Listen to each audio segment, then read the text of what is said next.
Découvrir l'Iran, c'est effectuer un voyage dans le temps aux prémices de notre civilisation, où jadis l'Empire perse dominait le monde connu. Devenu République islamique d'Iran, le pays a vécu des heures sombres, mais il offre aujourd'hui un visage plus apaisé et aux multiples facettes. Celui des délicates céramiques bleues des monuments religieux d'Ispahan, de la grandeur de Persépolis ou des richesses de Shiraz. Ici, l'hospitalité n'est pas un vain mot. Et du fin fond des montagnes du Zagros jusqu'aux portes du désert, les Iraniens nous ont ouvert leurs portes pour un dépaysement magnifique.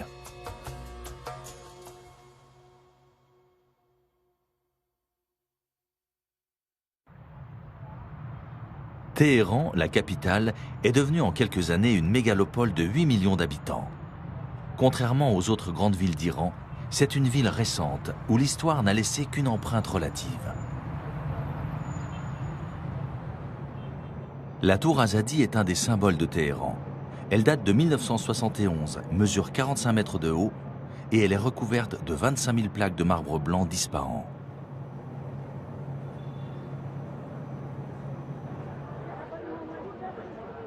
Perse, azéri, gilaki ou encore kurde, la population de l'Iran aujourd'hui est le résultat de près de 5000 ans d'histoire qui remontent aux prémices de la Mésopotamie. Au cœur du centre historique de Téhéran, le palais du Golestan est l'un des plus anciens ensembles de Téhéran, construit à l'origine par la dynastie safavide dans la ville historique fortifiée. Après la construction d'extensions au XIXe siècle, le palais fut choisi comme résidence royale et siège du pouvoir par la famille dirigeante Kadjar.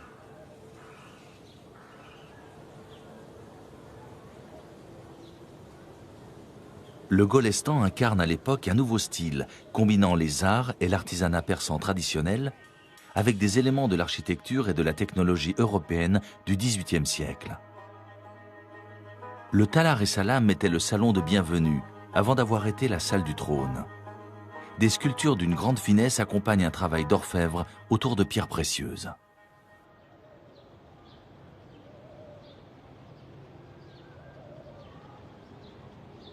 Les jardins dans les palais iraniens jouent toujours un rôle esthétique important. Un peu à l'écart, l'Emara Badjir est un des plus vieux bâtiments du palais du Golestan. Il a été construit à l'époque du Shah Fatali.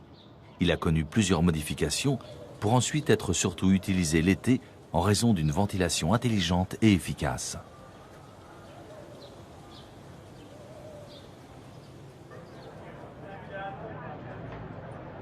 À proximité, dans le centre-ville, les accès au bazar sont en permanence animés.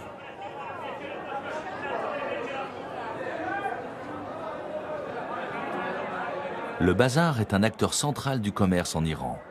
Selon les estimations, 8% de l'économie du pays circule par le bazar, qui est plus qu'un simple marché. Sorte de vaste bourse informelle où les prix des principales marchandises y sont déterminés sur place. La ville a grandi trop vite. Les infrastructures n'ont pas encore toutes suivi et les embouteillages sont à la hauteur de la taille de la capitale. Nous partons vers le nord de la ville. Le site culturel du Sad Abad est assez étonnant.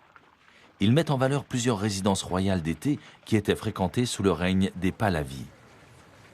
Pendant la Révolution, tous les lieux qui faisaient référence aux différentes dynasties qui ont régné sur le pays étaient honnis.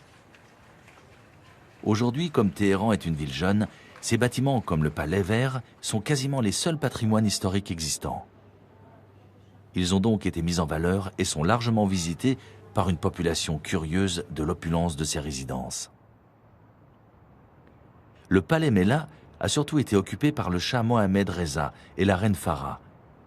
Il avait été construit par son père en 1937. Il servait de résidence d'été où l'on organisait des réceptions dans la dizaine de salons.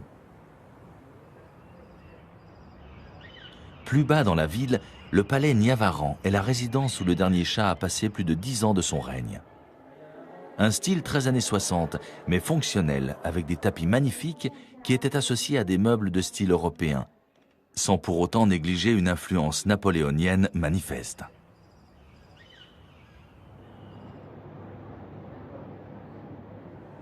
Dans les quartiers plus récents, la lente ouverture que connaît le pays se traduit aussi par l'émergence de cafés à l'européenne.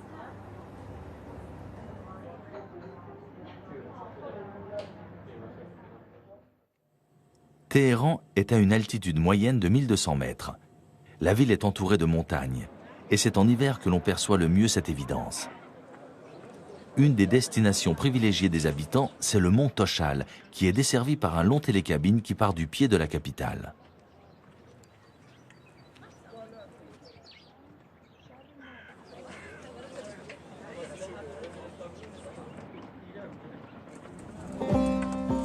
On atteint le sommet par 2 tronçons. Et déjà au premier arrêt, l'ambiance a complètement changé.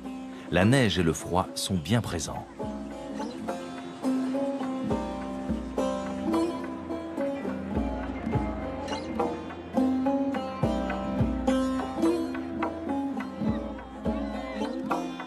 C'est le point de départ pour de longues randonnées quand les conditions climatiques le permettent.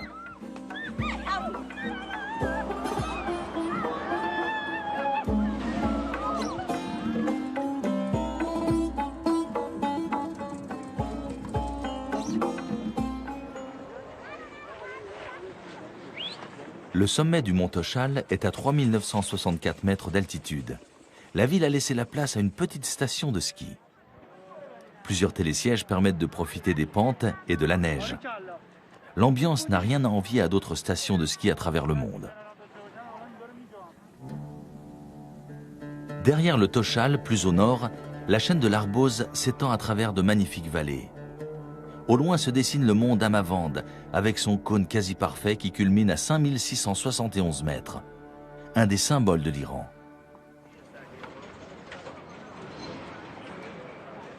Dizin est la station de ski la plus connue et la plus ancienne d'Iran. À 2650 mètres d'altitude, elle bénéficie d'excellentes conditions de neige et possède plusieurs télécabines et télésièges.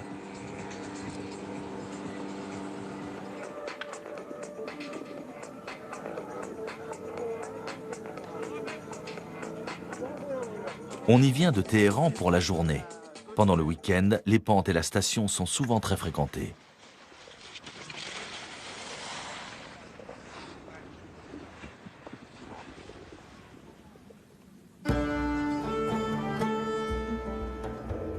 Dans la vallée adjacente, Darbansar et Shemshak sont des stations qui s'appuient sur le mont Séchi. Grâce à des pentes assez marquées, elles connaissent un certain succès.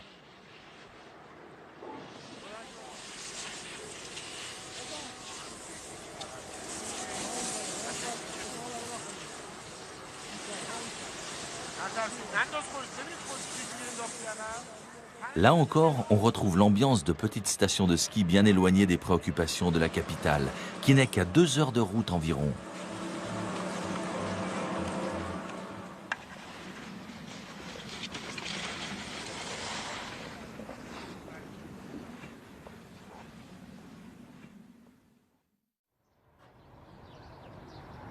En prenant la route vers le nord du pays, la ville de Qazvin fut par le passé la capitale de l'Empire perse au XVIe siècle.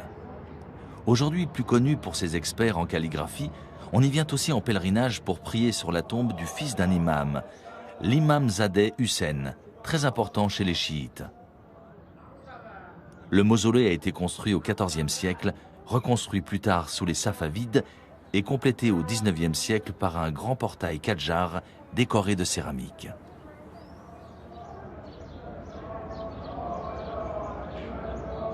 Les dignitaires religieux ou les personnes très pieuses ont le droit, comme aujourd'hui lors de leurs funérailles, de pouvoir rapprocher le tombeau.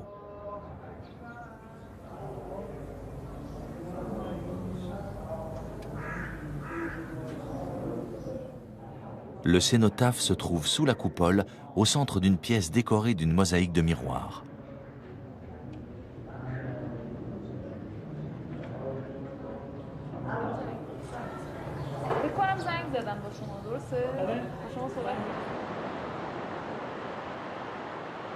En poursuivant la route vers le nord, on arrive sur les plages de la mer Caspienne, une région particulièrement humide où le soleil se fait désirer.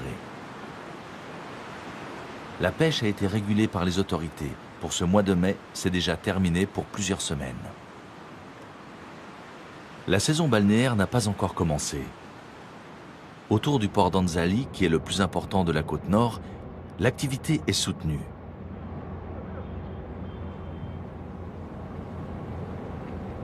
Quelques pêcheurs jettent quand même des filets.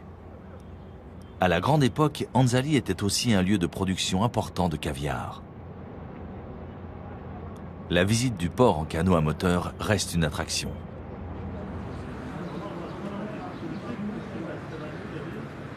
En fin de journée, dans le village voisin de Funan, c'est l'affluence. On y prépare une spécialité locale, le koulouche, un biscuit fourré de noix et de sucre.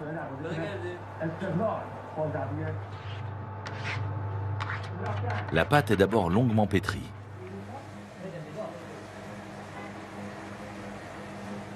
Puis on prépare le biscuit en y ajoutant dans le même temps la pâte de noix.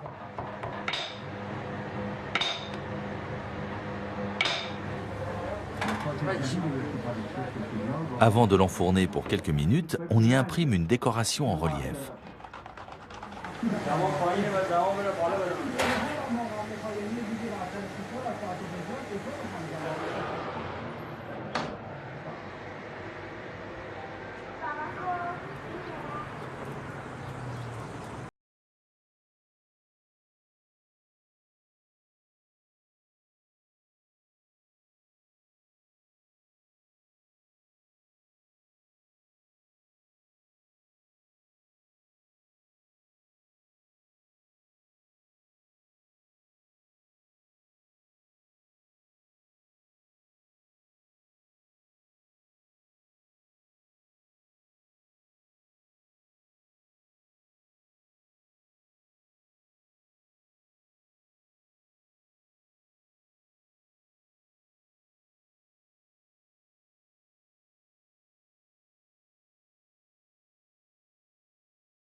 Chai Chou est une des nombreuses usines de transformation de thé des environs.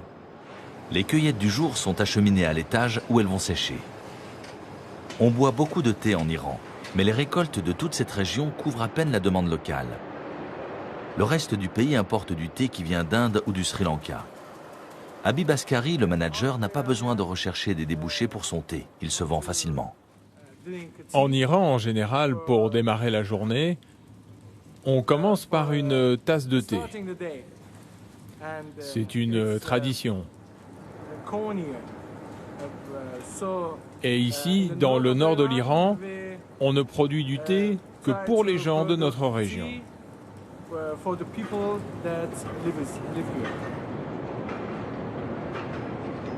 En quittant les plaines pour grimper dans la chaîne de l'Elbourz, on atteint des villages caractéristiques de cette région de Gilan, comme ici à Massoulé.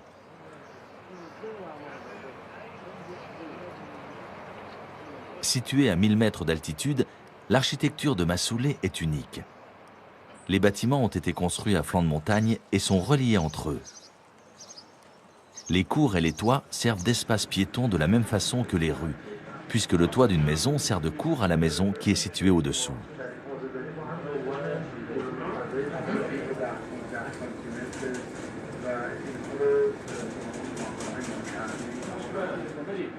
Ici, on parle le gilaki, le dialecte local qui possède beaucoup de racines caucasiennes.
Nous partons maintenant pour le centre du pays, à Ispahan. Depuis 3 siècles, ce pont-barrage régule le fleuve et rythme la vie de la cité. Avec ses 24 arches et ses 132 mètres de long, le Radjou est le pont le plus célèbre d'Iran. Du XVIe au XVIIIe siècle, Ispahan, situé au centre du pays, a été la capitale des Shahs. C'est une étape obligatoire et quasi initiatique pour tout voyageur en Iran. Loué par des générations de poètes comme le joyau de la Perse musulmane, sa réputation n'est pas usurpée. Connue autrefois sous le nom de Place du Shah et aujourd'hui de Place de l'Imam Khomeini, elle est une des plus grandes places du monde, sans doute une des plus belles. La visite de cette place où on jouait jadis au polo se fait selon la tradition en calèche.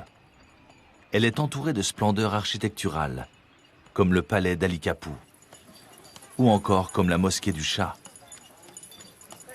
et comme la mosquée du Cheikh Loftala.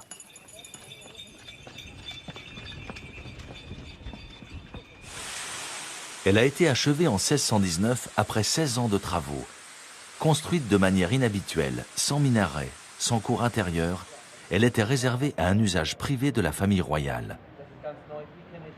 Cette splendeur architecturale, Ispahan la doit à Shah Abbas Ier, le grand roi séfévide qui attira à sa cour les meilleurs architectes, artisans, sculpteurs, céramistes, dont certains venus d'Europe, de Chine et d'Inde. La coupole est en tout point remarquable par la finesse de sa décoration, par les teintes pastel que la lumière du jour fait varier en fonction de la hauteur du soleil. Le mihrab est probablement un des plus beaux d'Iran, entouré de calligraphie où l'on retrouve les noms des 12 imams chiites ainsi que ceux des architectes de la mosquée.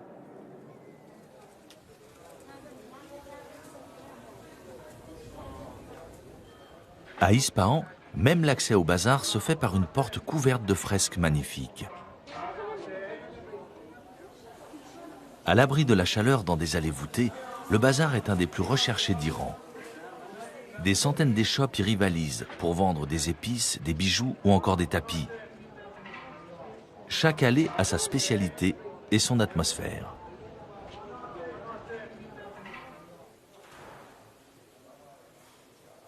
Dans une aile plus feutrée, à l'abri des regards, ce sont les marchands d'or et d'argent qui proposent des bijoux finement travaillés, incontournables pour un mariage.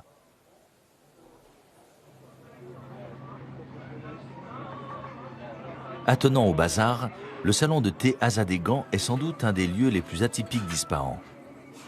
Des objets anciens ont été accumulés par plusieurs générations de la famille Azadeghan, tant et si bien qu'il en est devenu un musée où l'on fume le narguilé. Cette façon de fumer du tabac aromatisé avec une pipe à eau a d'ailleurs été inventée par les Iraniens.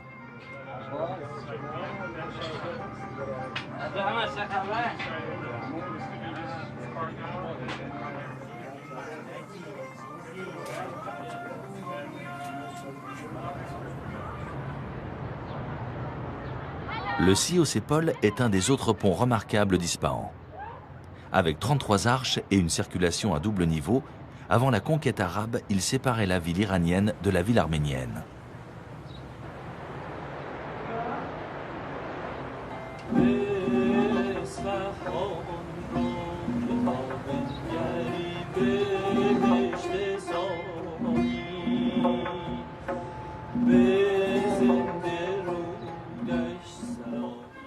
De l'autre côté du pont, il faut bénéficier de l'aide d'initiés pour découvrir un des maîtres du tapis d'art d'Ispahan.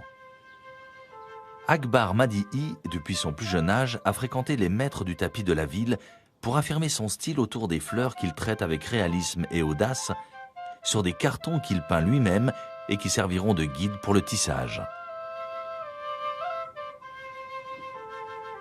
Il faudra environ 80 cartons et plus d'1 an de travail avant de passer à la fabrication.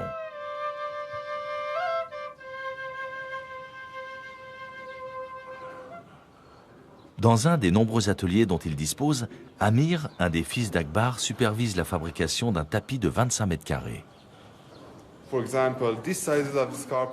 Pour un tapis de cette taille, dans un atelier ordinaire, ils y passeront, disons, 1 an.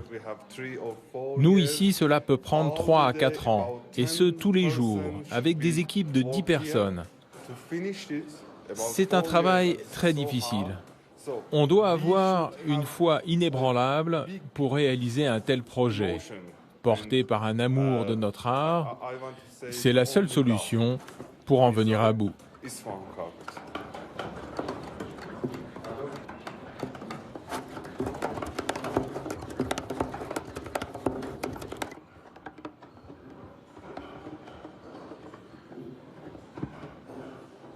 Toutes les couleurs sont obtenues à partir de teintes naturelles. Les planches d'Akbar servent de référence. Le travail s'effectue avec une précision remarquable. Il est régulièrement contrôlé par la responsable de l'atelier.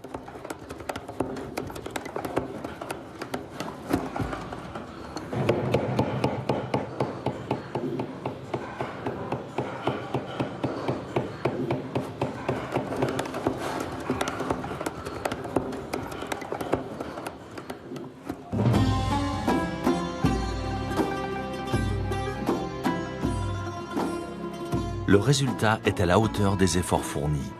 Ici, dans ce hall d'exposition privé, la famille reçoit les clients intéressés par ses œuvres et capables de dépenser près de 200 000 € pour les acquérir.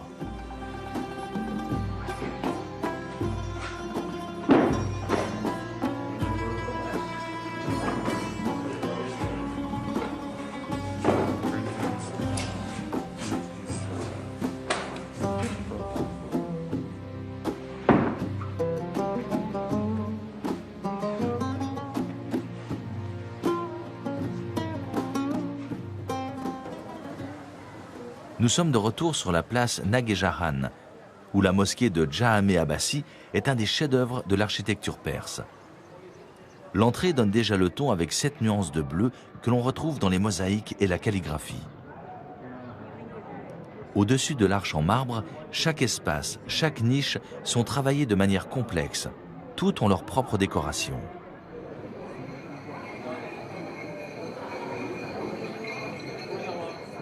Le Shah Abbas Ier avait débuté les travaux en 1611.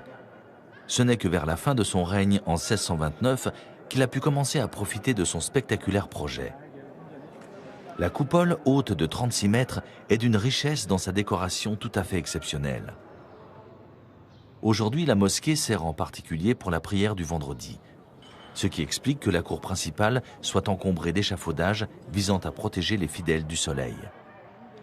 Le palais Ali Kapou était la résidence du Shah Abbas Ier. Il pouvait, grâce à cet imposant bâtiment de 6 étages, profiter d'une vue exceptionnelle sur la grande place. Mélomane, il avait conçu au dernier étage des salons de musique à l'acoustique particulièrement performante pour l'époque.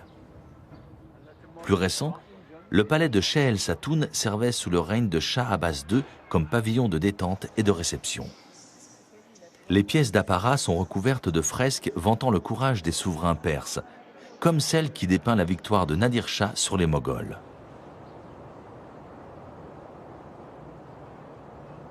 En ville, rien n'indique de l'extérieur la présence d'un zourané, qui veut dire une maison de force. Il s'agit d'une arène, une sorte de gymnase réservé aux hommes. On y pratique la lutte et la musculation. Cette gymnastique héritée des Persans connaît un renouveau. Tous les engins utilisés se réfèrent à une arme ou ont trait à la guerre. Les massues pèsent de 5 à 45 kilos. C'est quelque chose qui a débuté il y a près de 5000 ans. Mais pas comme un sport, plus comme un entraînement. Et il y a environ 3000 ans, avec la multiplication des guerres, ils ont aussi commencé à s'entraîner à l'extérieur avec des chevaux.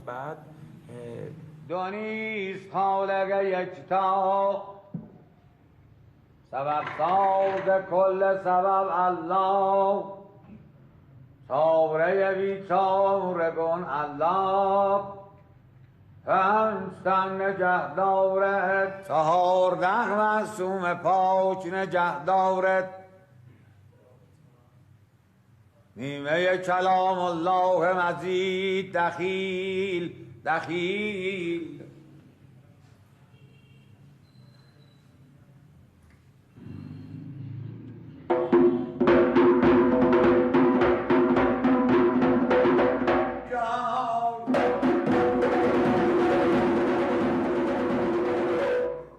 Lorsque tout le monde est au complet, le moshed, le guide, rythme les échauffements et la musculation. Abel Fazi est un des membres les plus doués de ce zourani.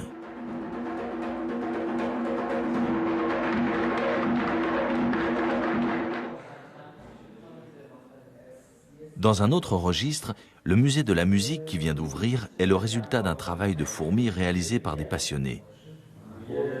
Ils ont réussi à réunir plus de 300 instruments traditionnels de la musique persane. Qu'ils appartiennent au patrimoine national ou qu'ils soient issus du folklore régional. Merad lui-même est un musicien émérite. C'est le premier musée privé en Iran consacré à la musique. Nous l'avons ouvert il y a 5 mois seulement, mais cela fait des années que l'on rassemble des instruments. Et vous savez, on le fait vraiment par amour de la musique, par l'amour que l'on porte à notre culture et à nos instruments.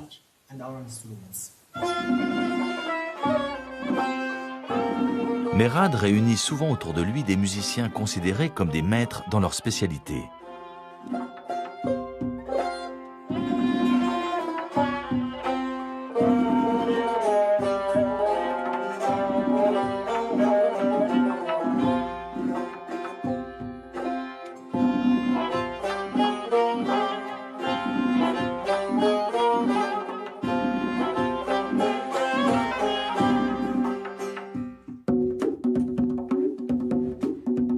Javad, avec son tombak, est d'une virtuosité et une sensibilité étonnantes.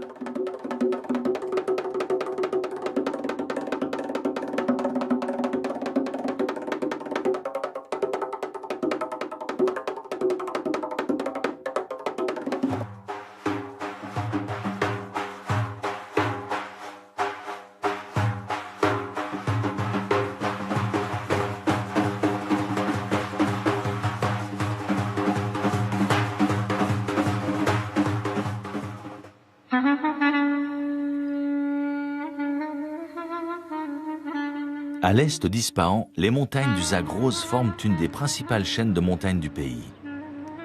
Nous sommes en plein territoire Bakhtiar, la plus grande tribu nomade d'Iran. Dans le village de Shelgerd, à 2300 mètres d'altitude, les premières familles viennent d'arriver de leur zone d'hivernage dans le Rouzestan.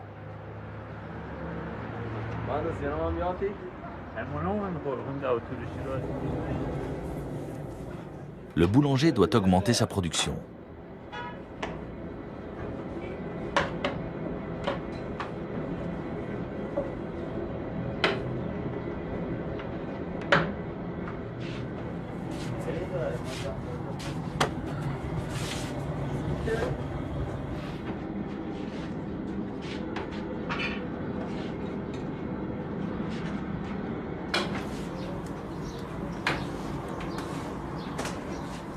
Les hommes portent une coiffe de feutre noir et un manteau de laine beige avec des motifs noirs.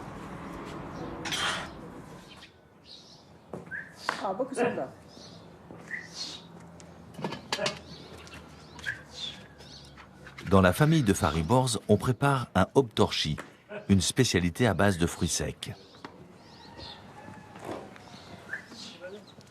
Pour le hop-torchi, on fait d'abord revenir des oignons. Ensuite, j'ajoute des amandes, des noix de cajou, des raisins secs, des abricots secs et quelques épices.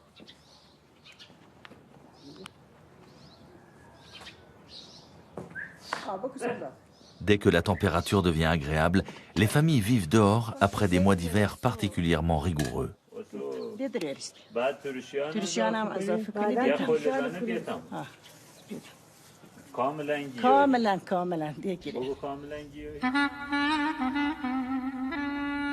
Les vallées fréquentées par les Bakhtiars sont immenses. Eux se sont installés au pied d'un glacier avec leur troupeau qui compte près de 150 bêtes.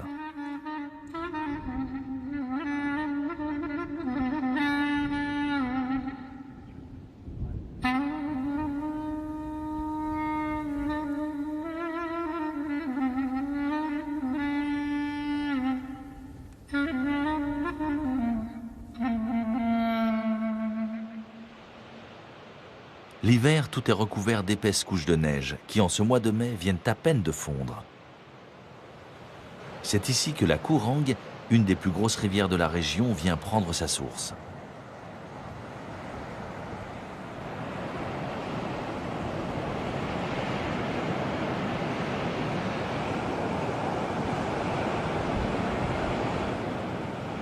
Au-dessus, plusieurs sommets dépassent les 4000 mètres.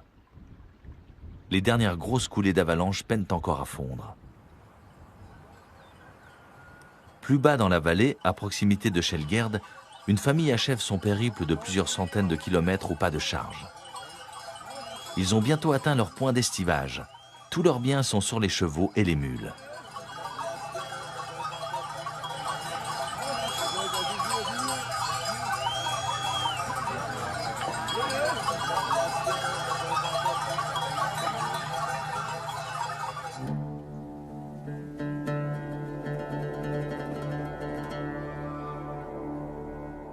Ils vont s'installer non loin de la famille de Davoudi, dont une partie s'est sédentarisée à Charekord, une bourgade située plus bas dans la vallée. Leur mode de vie est ancestral. Leur nombre diminue d'année en année, que ce soit par la pression du gouvernement qui a toujours souhaité pouvoir les contrôler, ou par l'élévation progressive du niveau de vie en Iran. De plus en plus, les enfants sont scolarisés. Sans oublier que la vie sans eau courante et sans électricité n'est pas simple. Mais l'élevage reste le fondement et le moteur migratoire de ces sociétés tribales très hiérarchisées. Les galettes plates de blé accompagnent le thé le matin et sont à la base de toute la nourriture pendant la journée. Dès le matin, les tapis qui servent à la famille pour dormir sont roulés sur le côté et permettent ainsi d'accueillir les visiteurs.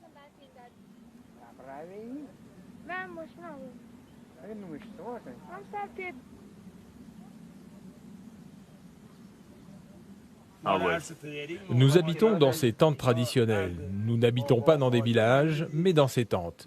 Pour faire la migration, on a besoin d'une semaine. Avant, cela prenait au moins 15 jours.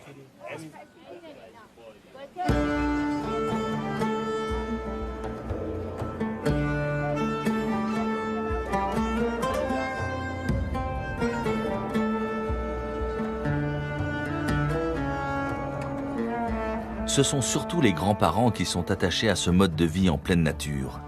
Ils apprécient aussi tout cet esprit de liberté qui va avec.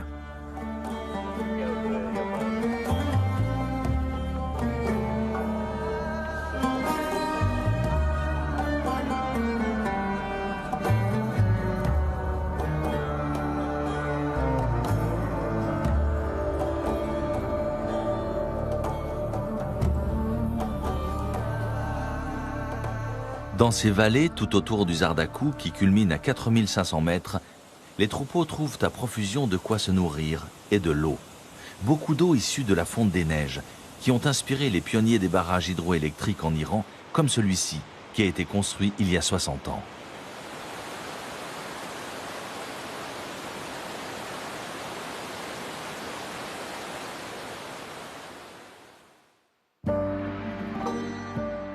Nous poursuivons notre route vers le sud du pays, où le paysage est devenu désertique. Mebod est une ville qui date de plus de 1800 ans, dont le centre historique construit en terre résiste encore aujourd'hui au vent venu du désert. Le château de Narine est le vestige le plus ancien pour ce type de construction. Il remonte avant l'arrivée de l'islam en Iran. Il a été construit sur la colline de Galine, d'où il domine toute la ville. Les historiens sont partagés. S'ils sont d'accord pour dire qu'il a servi sous les dynasties achéménides et sassanides, certains avancent que ce pourrait être aussi un des tout premiers temples du feu des Zoroastriens.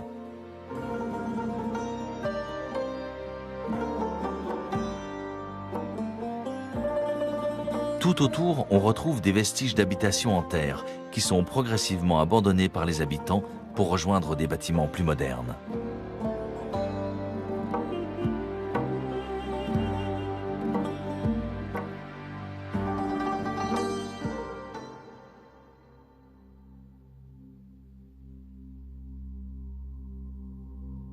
À 70 km de Mebod, situé entre le désert du Dash et Kavir au nord et celui du Dash et Lout au sud, Yazd est une ville étonnante.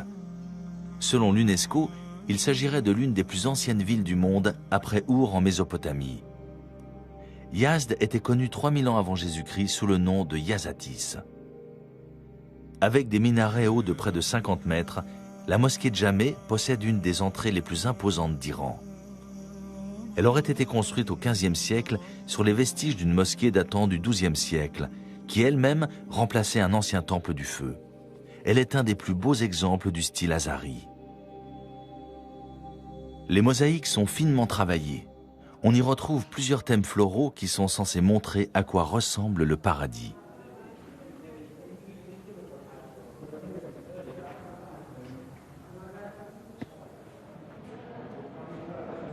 Le dôme et le mihrab reprennent aussi ces illustrations à travers des mosaïques où viennent s'intercaler des pans entiers de calligraphie.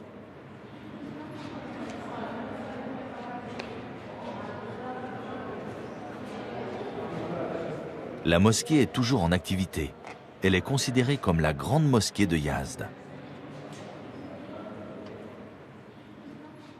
Dans la vieille ville autour de la place Farodan, tout n'est que murs en adobe ou en briques de terre.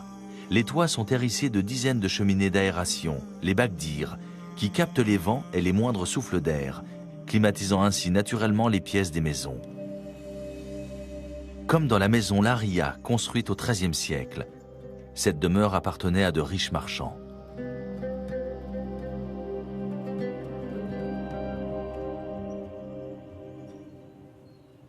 Dans la partie plus moderne de la ville, les marchands ont poursuivi l'activité qui avait fait de Yazd à l'époque de Marco Polo une des cités les plus actives de la route de la soie. Ag Khalife Ali Rambar est la pâtisserie la plus courue de la ville pour ses baklawas.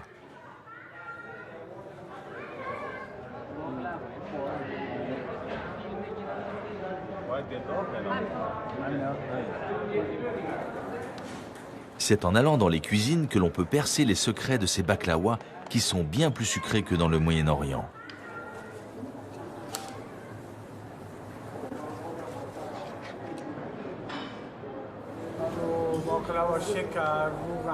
Dans le baklawa, il y a bien sûr des pistaches, de l'eau de rose, de l'huile, du sucre, de la cardamone et bien sûr des amandes.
celle de Darius Ier serait celle de Xerxès Ier, Artaxerxès Ier et Darius II.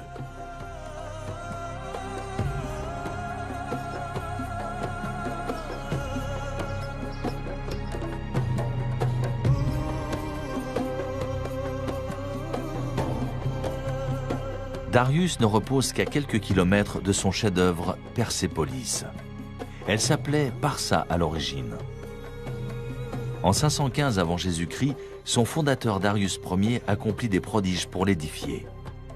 Sur 13 hectares, c'était une succession de palais, de salles d'apparat, de bois rares, de murs tapissés d'or, marbre à profusion, pierres précieuses. Pendant 200 ans, les souverains successifs célébraient leur règne sur un empire qui s'étendait du Tigre au Nil, voire même des rives de l'Indus à l'Éthiopie lorsqu'il était à son apogée.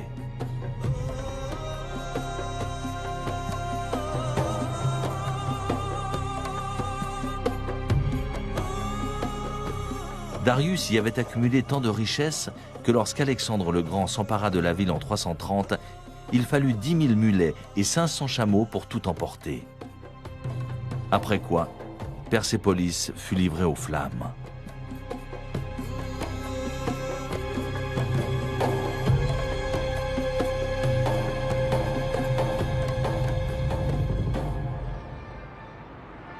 Éphémère capitale de la dynastie Zend au XVIIIe siècle, Chiraz est une autre oasis de verdure et de culture dans le sud du pays. Elle doit sa réputation de centre littéraire de la Perse aux poètes, comme Hafiz qui vécut au XIVe siècle. Encore aujourd'hui, c'est le poète le plus vénéré du pays. On vient autour de son tombeau de marbre réciter quelques vers tirés du Divan, son œuvre monumentale.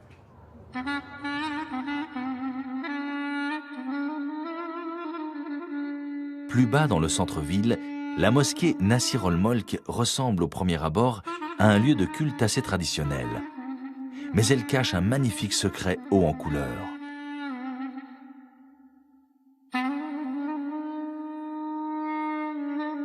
Une salle de prière entièrement éclairée par des vitraux qui mettent en valeur les voûtes et la décoration de la pièce uniquement avec les premiers rayons de soleil du matin.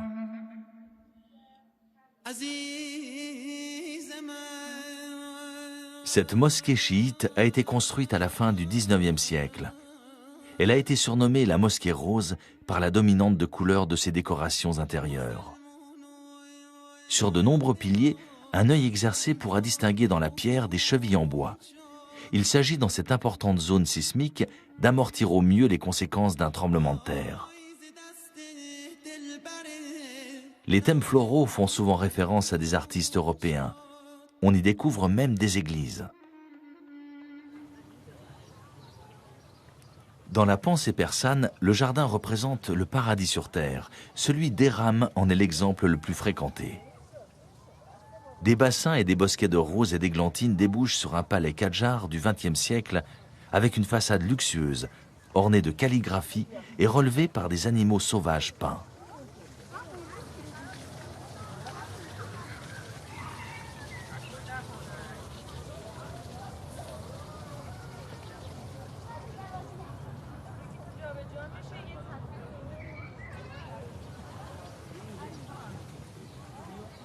Chiraz n'est pas qu'une ville nostalgique de son passé.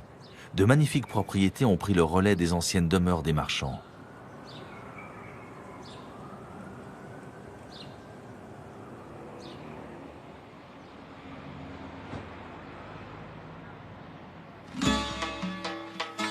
En plein centre-ville, la citadelle de Karim Rani a été construite à l'initiative du premier roi de la dynastie Zend. Le souverain espérait pouvoir rivaliser avec les splendeurs d'Ispahan. De fait, Karim Rani, en 1766, a confié à quelques-uns des meilleurs architectes du pays la réalisation des travaux qui furent achevés en quelques années. La citadelle devint alors l'un des palais royaux des souverains Zend, avant d'être transformée en prison par le premier souverain Pahlavi, Reza Shah. Au centre du château, Gholam Ali perpétue la tradition de la marqueterie qui était en vogue à cette époque. Il possède le titre de docteur dans cet art qui demande beaucoup de précision et de patience. Si par le passé on se servait de ces différentes pièces pour le service lors des réceptions, Aujourd'hui, elles sont considérées comme des œuvres d'art et sont plutôt mises en valeur. Le hammam est le lieu le plus intime d'un palais et souvent très beau.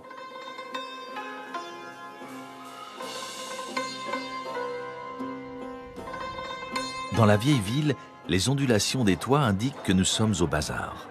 Toujours sous la dynastie Zand, l'ambition du souverain était de faire de Shiraz un lieu d'échange et de commerce important. Mais lorsque les Qadjars se sont emparés de la cité pour déplacer la capitale à Téhéran, l'influence de Shiraz diminua considérablement.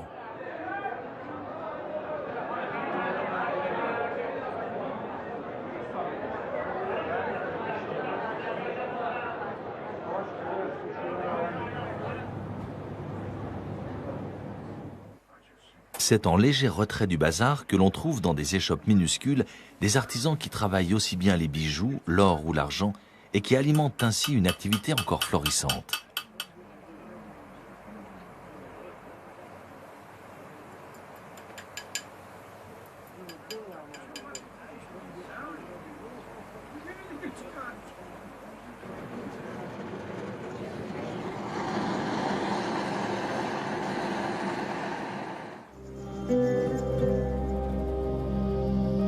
Le Shah-e-Cheragh est un des lieux les plus saints dans le chiisme en Iran.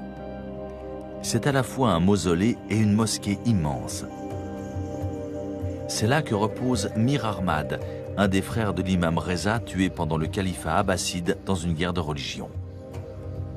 Devenu lieu de pèlerinage depuis le XIVe siècle, le site a été plusieurs fois restauré et agrandi en raison des nombreux tremblements de terre qu'il a subis.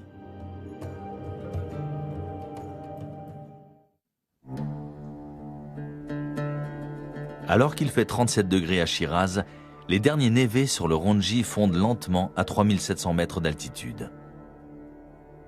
Nous sommes à quelques heures de voiture de la grande cité du Sud, en territoire Qashqai, l'autre grande tribu nomade en Iran. Bahman est venu rejoindre sa famille qui est arrivée il y a peu pour passer plusieurs mois d'estivage.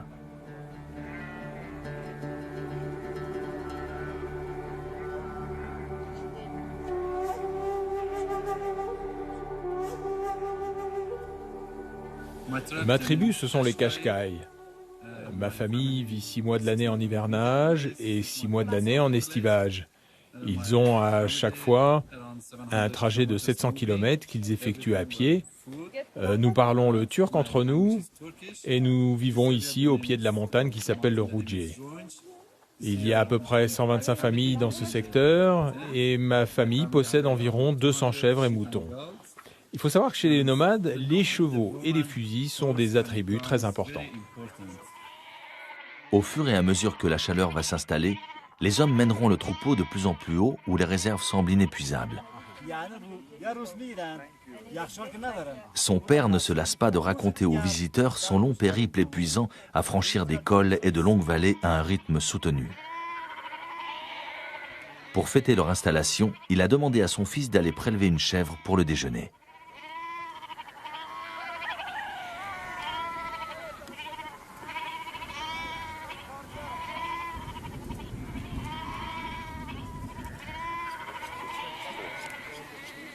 Tout un rituel respectueux se déroule au pied du ruisseau, tandis que la mère de Bahman prépare les légumes.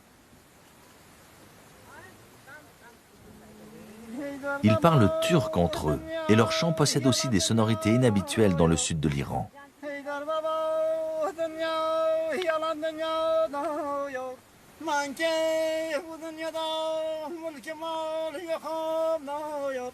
من که بودم یادم ملک مالیخم نایاد yerler geçmiş dağlar biyaban nayar benim dostum gitmiş o dağlara yani güman nayar hay güman nayar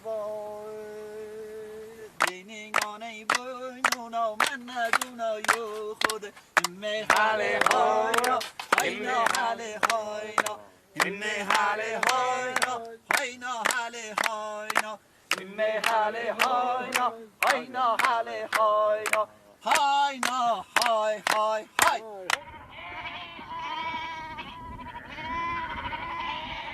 La traite du troupeau demande toute une organisation pour rassembler les animaux et les trier.